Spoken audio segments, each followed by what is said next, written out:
আজকে আমরা একটা গ্রামারের মোস্ট ভাইটাল রুল নিয়ে আলোচনা করব। অ্যাকচুয়ালি আমরা দেখেছি যদি কোনো মেন ভার্বের সঙ্গে আইএনজি যুক্ত হয় তো আইএনজি যুক্তর সাথে সাথে ওর মধ্যে কিছু চেঞ্জেস হয়। সব ক্ষেত্রে হয় না, কিছু কিছু ক্ষেত্রে আমরা দেখেছি আইএন যুক্তর সাথে সাথে মেন ভার্বটার সাথে একটু চেঞ্জেস হয়। তো কী চেঞ্জেস হয় এবং চেঞ্জেসটা কেন হয় বা কী রুল আমরা জানবো। আমরা তিনটে রুল নিয়ে আলোচনা করবো। এই তিনটে নিয়ম জানলেই তোমরা বুঝতে পারবে যে কী চেঞ্জেসটা হয় বা কেন চেঞ্জেসটা হয়। তো প্রথম যে রুলটা নিয়ে আমরা আলোচনা করব, যদি কোনো মেন ভার্বের শেষে ই থাকে, কি বললাম, যদি কোনো মেন ভার্বের শেষে ই থাকে তার সঙ্গে যখনই আইএন যুক্ত হয় তখন ওই ইটা উঠে যায়। আমি আবারও বলছি, যদি কোনো মেন ভার্বের শেষে ই থাকে তাহলে ওই মেন ভার্বের সাথে যখন আইএনজি যুক্ত হয় তখন ওই ইটা উঠে যায়।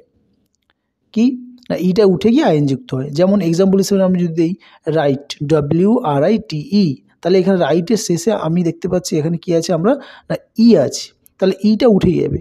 ইটা উঠে গিয়ে ওখানে হয়ে যাবে আইএনজি যোগ, তাহলে কি হবে রাইটিং, WRITING। একই রকম কাম, COME, তাহলে ইটা উঠে গিয়ে আইএন যুক্ত করলে কি হয় COMING। ওকে, এটা হলো ফার্স্ট রুল। সেকেন্ড রুল কি না, কোনো মেন ভার্বের শেষে যদি কি থাকে না কনসোনেন্ট লেটার থাকে এবং সেটা একটাই কনসোনেন্ট লেটার থাকে। কি বললাম, যদি কোনো মেন ভার্বের শেষে সিঙ্গেল কনসোনেন্ট থাকে এবং তার সামনে যদি কোনো সিঙ্গেল ভয়েল থাকে, তাহলে কোনো মেন ভার্বের শেষে যদি সিঙ্গেল কনসোনেন্ট থাকে এবং তার সামনে যদি কোনো সিঙ্গেল ভয়েল থাকে, যখন আমরা ওই ওয়ার্ডটা বা ওই ভার্বটার সঙ্গে যখন আমরা কী যোগ করবো, আইএন যুক্ত করব, তখন ওই লাস্টের যে কনসোনেন্ট লেটারটা, ওই কনসোনেন্ট লেটারটা কী হয়ে যাবে, ডবল হয়ে যাবে, তার সঙ্গে আইএন যোগ হবে। কী বললাম বুঝতে পারলে?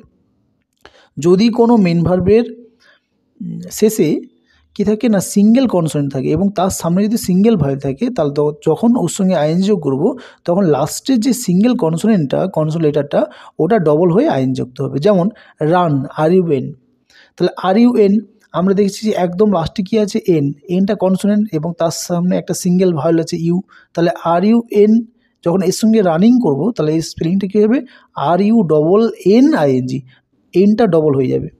একই রকম গেট, GET, তাহলে লাস্টে আছে কনসোনেন্ট তার সামনে ভায়েল, তাহলে এই টিটা ডবল হয়ে যাবে, তাহলে গেটিং, GETTING।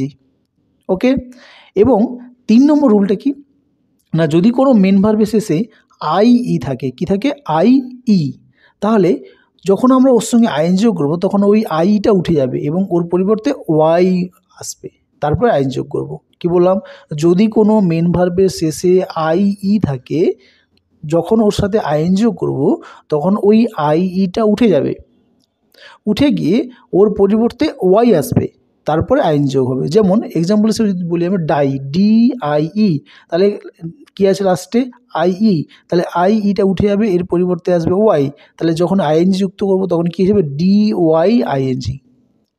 একই রকম লাই, LIE, লাই, তাহলে লাস্টে কী আছে IE, তাহলে IEটার পরিবর্তে কী আনবো আমরা, ওয়াই আনবো, এবং তারপরে যদি ওর সঙ্গে আইএন যোগ করি তখন কী হবে LYING। মনে থাকবে? তাহলে এই 3টে রুল তোমরা ভালো করে মনে রাখো। আই থিঙ্ক যত মেন ভার্বের যে আইএন যুক্ত করার কনফিউশনটা, কী চেঞ্জেসটা হয় তোমাদের এখান থেকে ক্লিয়ার হয়ে যাবে। ওকে, থ্যাংক ইউ।